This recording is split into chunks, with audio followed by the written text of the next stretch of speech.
today wasn't a good day.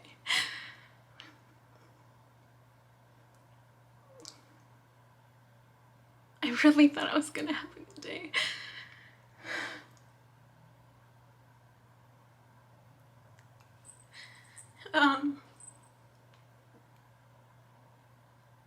I know I recorded earlier about how last night went with the grounding exercises, and so this morning, after I did my morning video, I did attempted to do like a short meditation right just before I started work, because I did sleep in this morning where I was a little more rested. It threw my morning off, my dysfunctional sleep pattern threw my morning routine off. Such a paradox, but or dichotomy, I don't know. So anyways, I started my meditation, and it was fine. Like it was really good. I used my stones. I was intentional in what I was in terms of the energy that I was planning to give off during the day, and that really helped. That really helped.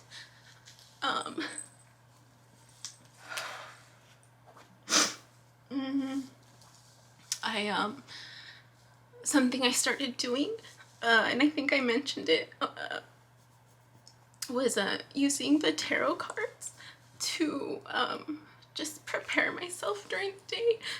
And I really just I really didn't think it was gonna work, in terms of just like I didn't think that was gonna be something I was gonna do or have the capability of tapping into. I thought, okay, people are gonna have different gifts as they go through this, and I really didn't think that was gonna be one of my gifts. I don't even know if it's a gift. I'm still trying to figure this out.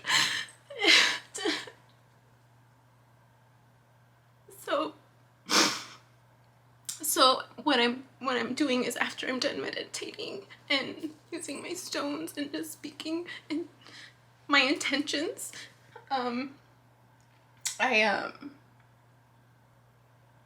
shuffle the cards, and as I shuffle, I pretty much ask the universe, what challenge should I prepare for? This is what I did, I think it was yesterday.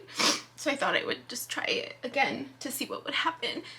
And so I asked, and I wrote it down because it was such an interesting experience that I didn't want to forget it. I didn't want to forget it in case it continues to happen. It just, one of the things I know I tell our families, for services, mental health services, is if you notice a change in behavior, start tracking it, right? Start tracking the behavior, journal, because that'll help you like reflect and just kind of see where you are, or pick up things, just pick up patterns. So I started journaling today for that reason also. And the questions, so that wasn't the only question that I asked. I asked, what challenge should I be aware of today? What challenge do I need to learn from? What challenge needs my love and compassion? And then I shuffle it, and then I wait for a jumper. I've heard people some of the people that I follow or started to follow because of all of this, some do it differently. Like they have different systems, whatever works for them. And then I've noticed that they each have different intuitive abilities. Like some are very surfacey level, and then there's other people that maybe focus more on the positive strengths and the positive attributes, I guess, of what pops up. And then there's other people that are really like very intuitive and a lot, well, I shouldn't say very or compare, but just there's a different level of awareness with their intuition, where what they're speaking about is geared towards this bigger mission, in terms of our purpose, and going through this experience. So some people will actually just flip the card, like actually, whatever pops up pops up. And then other people, when they shuffle, it's the jumpers, whatever jumps out, with how they shuffle. So I yesterday I asked for one card. I had that same intention today, and I ended up getting this card. And I know it looks scary, but it really isn't in terms of the definition of it. And so the crazy thing is, what I've been doing, I mean, I don't know anything about tarot reading. When I bought this deck, I just thought the paintings were beautiful. That's all. That's the only reason it stood out for me. And it seemed very playful and innocent, like, with just, and I think I shared how the box looked, but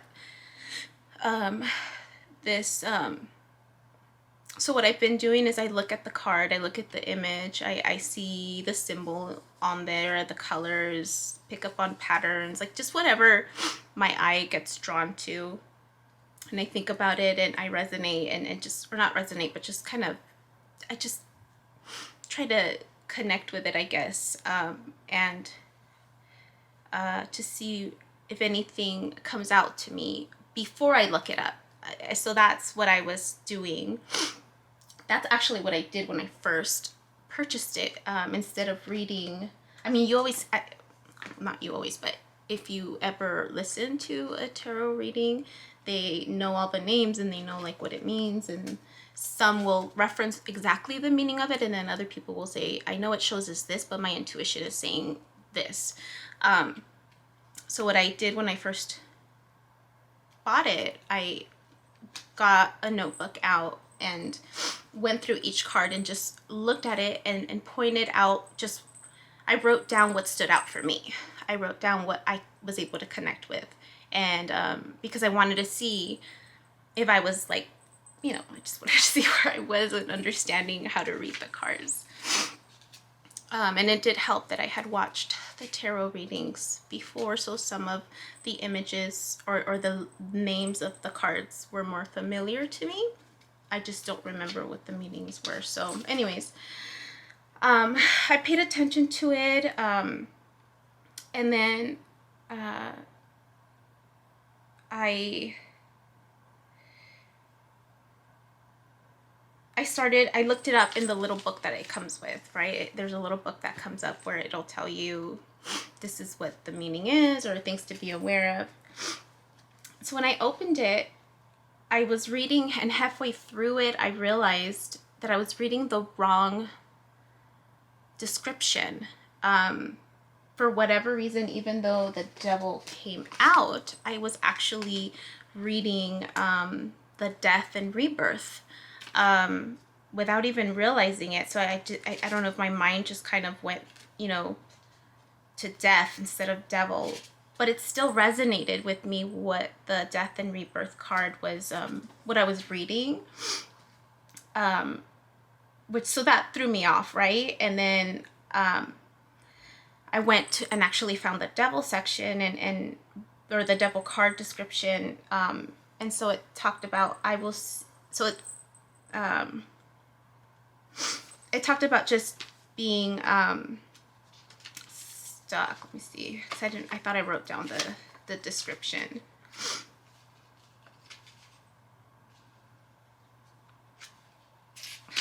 Gosh.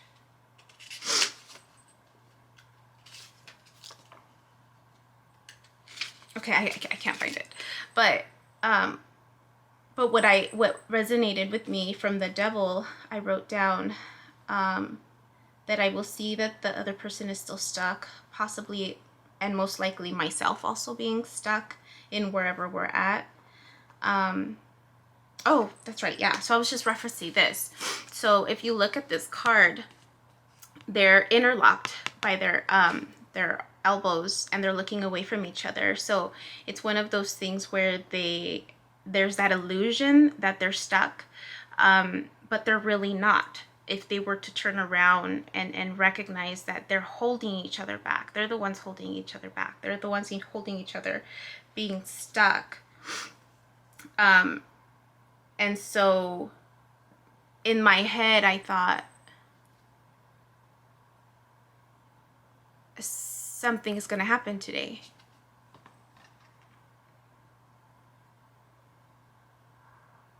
Something's going to happen today. And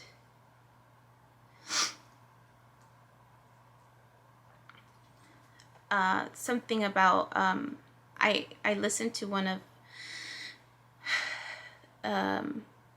so the readers, the tarot readers, I refer to as guides because that's really what they are. They're just guides. You know, I grew up with the whole, tarot reading, the devil. But really, what I've realized and learned is that they're like guides. And so they give you whatever message they're receiving. They're just the middle person. And how we interpret that information will give us a sense of the choice that we're going to make if and when we're confronted with it, right? And there's no specific, for the most part, it's timeless, which means it could happen at any point in time, even though it might say, this is October's reading, it might happen in November. So it's just whatever resonates with you in that moment. And so I've been limiting how much of that I take in, mostly because I noticed I used to have the tendency of it being like obsessive, like or fixated. I can easily fall into that pattern. So I have to kind of really I'm working on setting those boundaries so that I don't do that, right? So that I can not get distracted and things like that. And you know, one of the things that lately, these past few months, past 2 months or month and a half, is really me setting the intention to release the aspects of the Gemini of Sway. And I think I mentioned this before, right? I want to be more grounded. I want to be more, I am more grounded. I am more, you know, in terms of my follow through, I am better at my time management. I am making sure things are balanced in my actions, in my words, versus just kind of flighty and all over the place and distracted, right? Because it as fun as that can be, I've seen the other end of it as well, and I've tiptoed around that. I mean, I kind of fell into a situation like that where it wasn't healthy, but at the same time. So anyway, so I have those tendencies, right? And I think a lot of us do. I think we just, you know, that's the ugly side, right? If we were to label it, it's that side of us that we don't want to accept that we are also capable of doing or saying, you know, that side of us that we're at some point we feel ashamed for having those thoughts or feeling a certain way about something that maybe is taboo or whatnot. And so one of the things that right, that the self-love is just accepting all of that. But anyways, I'm going off topic. So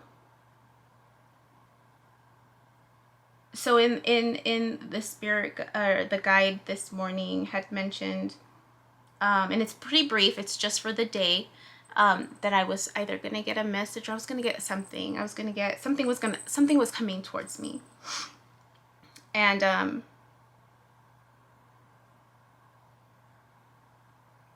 so the devil, as I was reading it, it also talked about pleasure and gratification, right?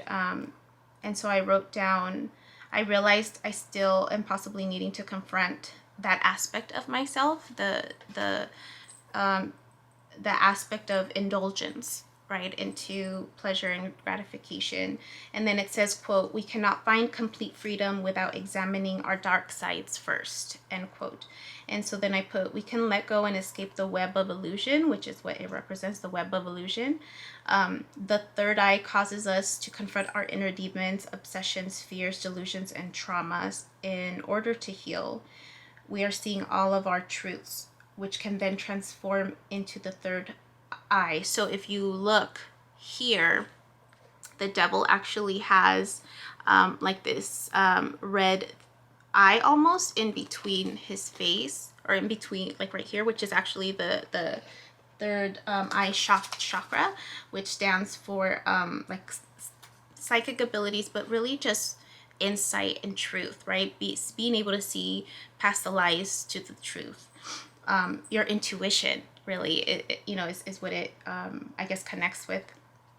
And so I just kind of interpret it as, okay, we're caught in this web, right, of our sides, right? If we were to look at this, instead of looking at it as two people, and we're looking at it as both sides of us, then, that we hold ourselves back. We, and or a partner, right? A relationship. It doesn't have to be a physical partner, but it could be like if you work extreme hours like I did, a workaholic, we tend to call it, and aren't really serious about it, but it really can become an issue, and it did for me, and also become, I guess, what's called a third party situation, where it takes over, and on vacations, on weekends, overnight work, all the time, where no room is left, right? So that tendency of the boundaries, not having those healthy boundaries. So anyways, because of the question that I posed initially was, what challenge should I be aware of? What challenge do I need to learn from? And right now I'm in this process of just finding my balance in all areas of my life. This came up and I thought, okay, I'm not done. And then I realized today, I'm just even, I think I'm just touching the surface.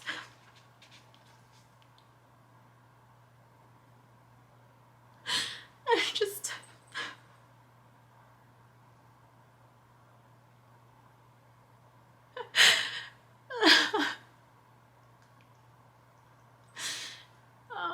this sense of, there's a little bit of fear, there's a little bit of uncertainty, but then at the same time, it's like, okay, that's just my ego talking, right? Like remember, right? I have to remember that I'm gonna be okay. But just in the moment, it feels so bizarre. So just in terms of my thought process, needing to learn to sit with the discomfort that all of those inner demons brings out, right? Just needing to be able to accept it and sit with it, the hurt, and embrace it, accept it, and love it, for it is a part of us, a part of who we have become, and we really need that to transform into the person we're meant to be. So remember that individual that I told you guys about. This person came to my mind, and I mean, it didn't end well, and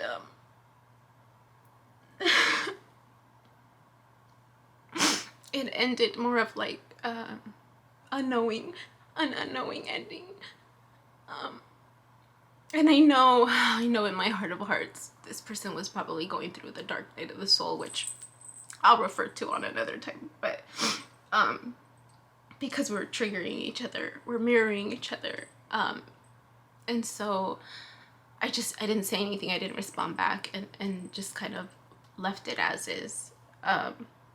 but the response was, you know, I don't even remember because I deleted it.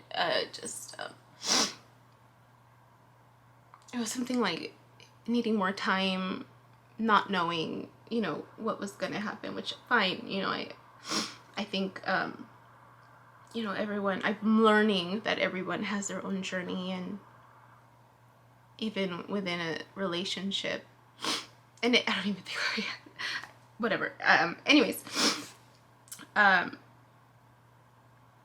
had initially decided, I made a judgment call to release and let go, right? To free this individual, and that felt good, and I was still emotional about it. And so when I was thinking about this morning, this card this morning, right, and it just a continuation from last night about what kind of person am I if I'm talking about or wanting to embrace this concept of no separation, that we're all interconnected, twin flame or not, we are all interconnected. You know, what kind of person am I to just leave this person hurting?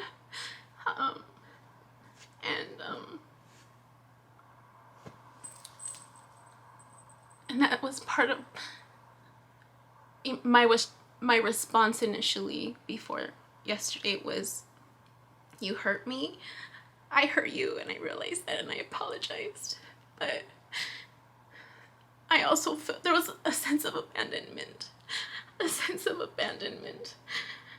I've always been one to fight for what I want,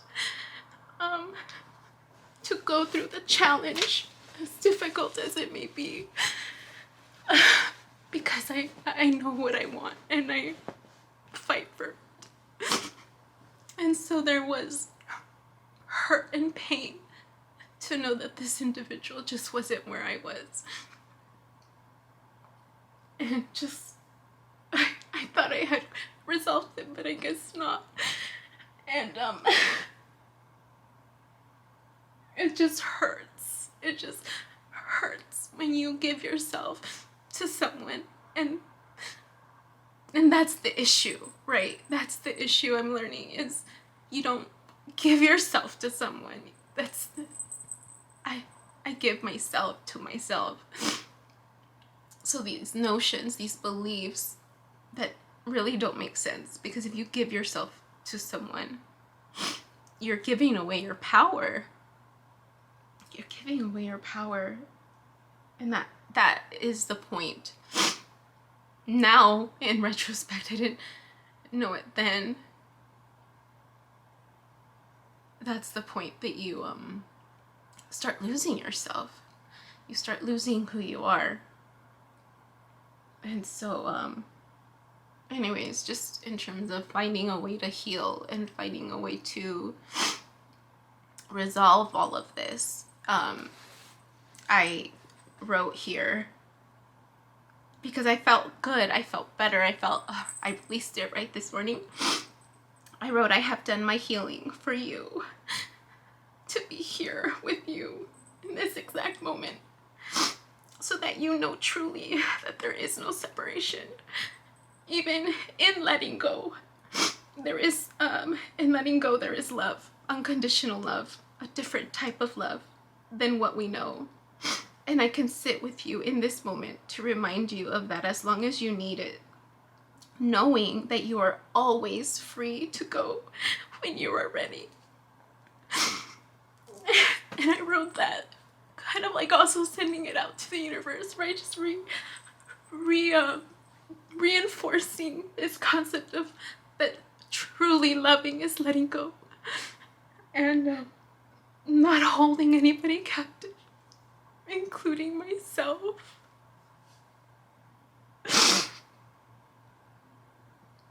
So in that moment, I closed my eyes to say that, right?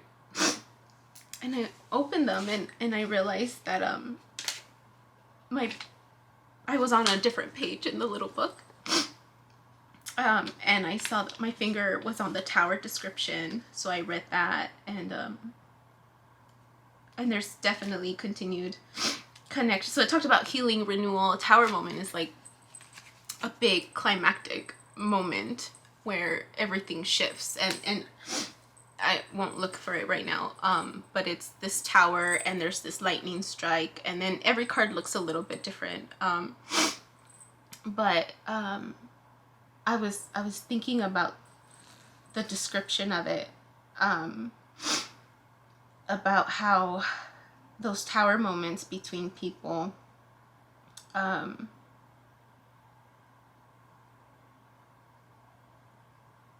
you need that lightning, right? Talk about transformation with one moment. That intensity can release a lot of things and or uncover a lot of things. And I kept focusing on the lightning, you know. The lightning is what releases the delusions, illuminates wisdom, mysteries, and structure. But the lightning looks very scary. We feel it, right, when we're at a point of a crossroads, or of am I gonna take the challenging road knowing it's gonna hurt? And so anyways, in my head I'm thinking this person might be hurting, right? And thinking this person might have gone through something difficult.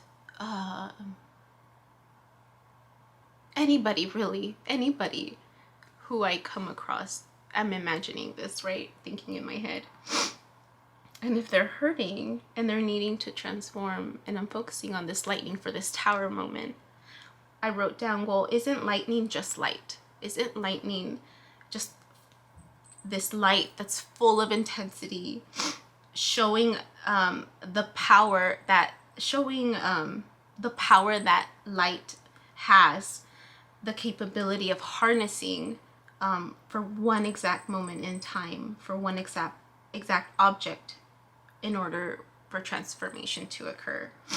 And then I wrote down, does this light need to be so aggressive, right? Lightning is just like, you know, it causes fire. And so then I thought, does lightning have to be this aggressive? And then I thought about just light in general, and the opposite of aggression, right? And I thought about love and passion, right? We speak about lightning and fire sometimes as passion. So it's still the same level of intense light. It just looks different. So I posed the question, can passion be the positive light version of a lightning? Can there be another way to demonstrate that same intensity, that same power to transform, without having it to be so aggressive and hurtful? And then I kept reading the description of the tower moment, and then it said, quote, fire burns away the old forms and useless conditions. So then I wrote down, if this is the case, and I know I have my own light within me, we each have our own light, and I now know I can ignite my own flame from the inside to radiate around me. And so this was taking that concept of breathing in the toxicity and harnessing it and transforming it so that when I breathe out, it's all love. So taking that concept of, you know, I can ignite that, almost use that toxicity to ignite the flame within me and transform it into love. Then I probably have the ability to ignite a fire within me, right? To exude out for my twin, for my neighbor, for a stranger, and still have that same level of impact, only that this time it's out of love.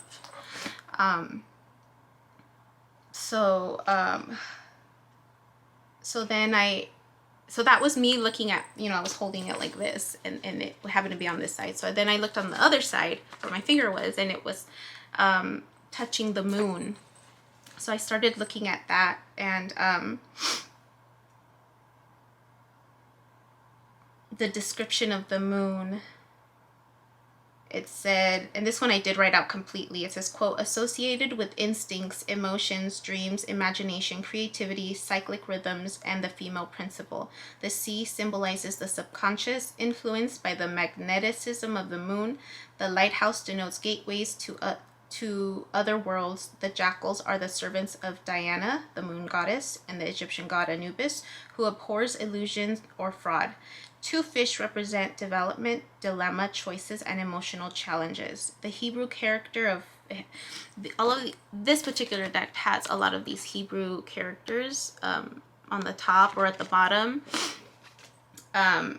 Is a symbol of the back of the head and represents achievement. So that and I don't have the picture right now, but it just reminded me that we hold the power within ourselves to transform ourselves by seeing the lies that we were embracing before, growing by having to acknowledge them and make choices to embrace the emotional challenges we have linked or attached to those beliefs, those dreams, or those people, and that in order to reach achievement, we have to go through that transformation. So it just, I accepted it. Okay, that's my challenge. I didn't know how it was going to look like. I didn't know how it would play out today.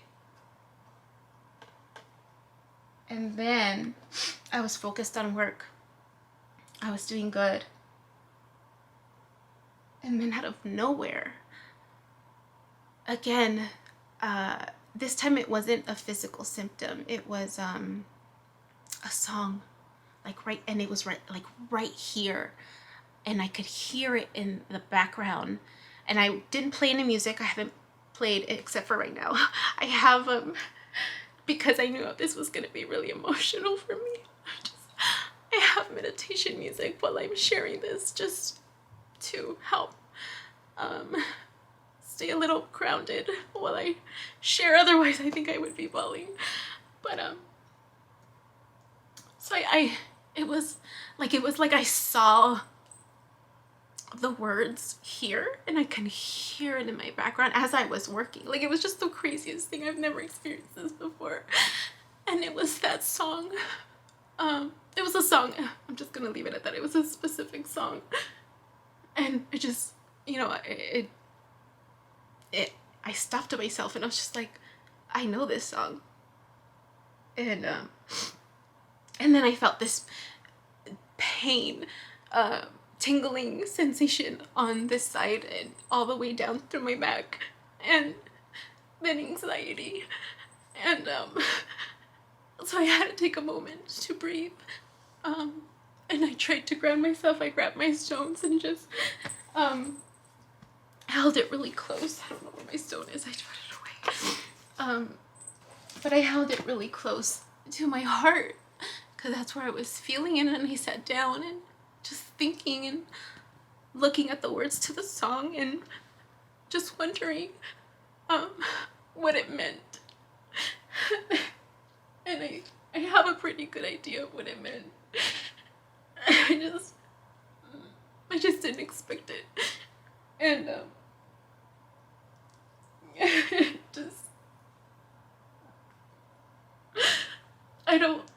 there's 2 ways that I'm looking at it, and there's a little bit of fear about what it could mean, and I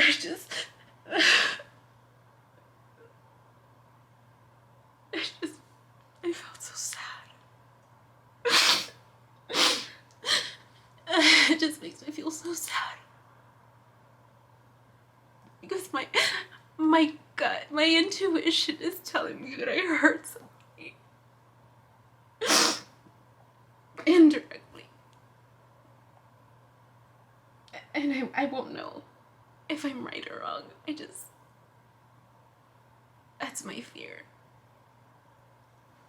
That I hurt someone with my past actions.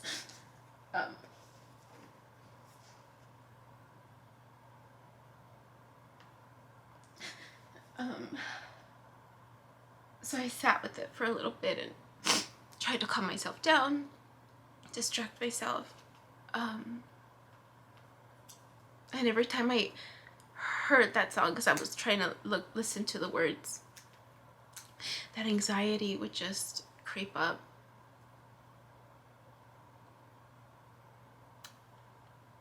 And I've been seeing the same thing over and over again. I still see, like, almost every 10 minutes,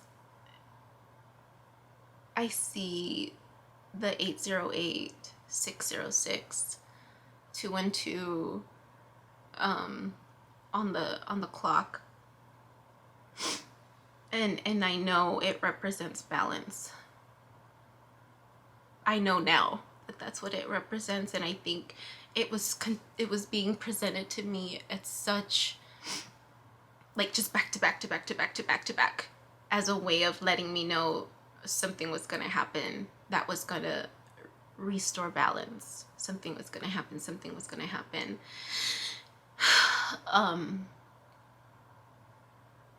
And I think that's what it meant.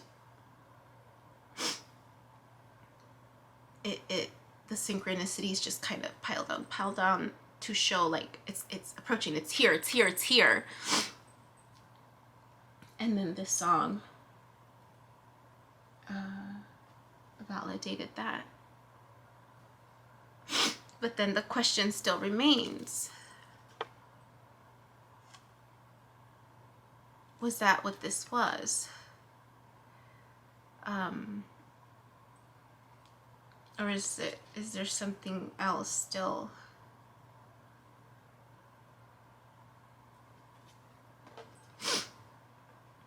Is there something else I need to do? I don't feel like it's done. I don't feel like this is done. I feel like there's more. And I didn't take a second card because, again, I said I'm trying to limit that exposure, because I noticed that when I had a period where I was listening to a lot. It was when I was going through the dark night of the soul, I think is what it's called. And it's specifically related to your twin flame experience. And it was all energetically done for me. I don't know how it is for the people, but I had no contact with this individual, direct physical contact, but I only wanted one card because I just, there's a part of me that, so during that moment when I was going through the dark night of the soul, right, my experience of that was just so intense that even listening, I was gravitating towards doing that because there was this desperation in me to know what's going to happen next, right? I wanted it to end, this unknowing feeling of how long I was going to feel this way and go this way. And I was calling off work because I couldn't focus and I was too emotional. And it started confusing me because, like I mentioned before, it's not that every guide shares the same path. There's certain elements that might be the same, but they're all different paths, possible paths, because we have our free will, we have choices, and we might not all pick the same choice. So there's different paths for all of us. But I was so obsessive about it that I almost became a little paranoid with it, with possibilities, and in this sense of, okay, what do I do? What actions do I need to take, right? I was so gung-ho about following my intuition and following my guides, and I overdid it out of that feeling of the anxiety, the unknowing, the fear of losing. The fear of losing this individual. That's really where it came out of. The fear of abandonment. And still holding on, right? Still holding on to hope. During that time. So, what was I going to say about that? So I only picked that one card to limit myself to not have so many voices, right? Guides on YouTube give me possibilities, but for me to listen to my own intuition. And So in one of my breaks, I did go on YouTube. I listened to Christina Lopes. I think I had mentioned I came across her page and her YouTube channel, and I'm learning a lot from her about this spiritual awakening experience and just that part of this process, I guess. And I realized I hadn't really paid attention to what exactly was a spiritual awakening. I had rushed through some stuff, but never really made the time to sit with it. And so that was really enlightening in terms of what I'm going through, because I really thought I was at the other end of it. I really thought it was over. And I thought I was special because it only took me a month, right? Or two, compared to apparently for people it takes years. I mean, that was a quick wake-up call, right? Like, let me disinflate this head of mine, this big head of mine a little bit. And again, it's just another reinforcer of the role that I have right now in society as a teacher, as a guide, as a healer, indirectly through my line of work, as a clinician. Well, I'm not a clinician, I'm a supervisor now, but whatever. It's still teaching role, a teacher role, and this is really forcing me to remember why I'm doing this, why I'm recording myself through this process, why I've invited all of you to come along with me, transforming my thought process from being a teacher, an adult in this world, to being the student, to being the learner, to being humbled,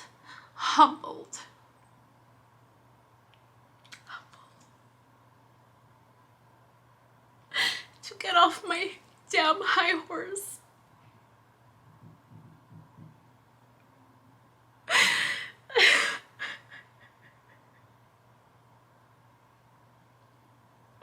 I know I've achieved a lot.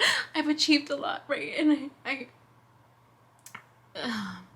I feel like I have a good sense of self-esteem. I just got lost, and I'll have moments where, you know, my big old head will I play around, and I told people, like, oh, my neck hurts because my big head, right? My big mind is too much. But this has really been a humbling experience. And understanding a little bit more of the signs of this spiritual awakening. I'm far from it.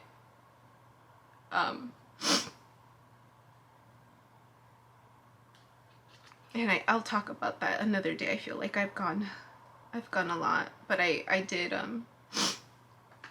all of those signs and like the synchronicities that were just so, like, really, like, what does that mean? What does that mean? What does that mean? It's just so there. And I think it's because I'm allowing myself to experience it, right? I'm opening myself up to catching them when they're there. Whereas before I was just going and go, right? This lifestyle of, I gotta go here, I gotta go here, I gotta go there, go down my checklist. And now that we're being forced to slow down, that I'm being forced to slow down through this process, I'm humbled, extremely humbled.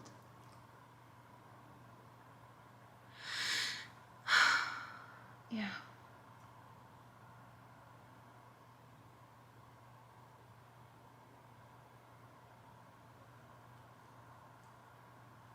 Yeah. I don't know what's gonna happen next.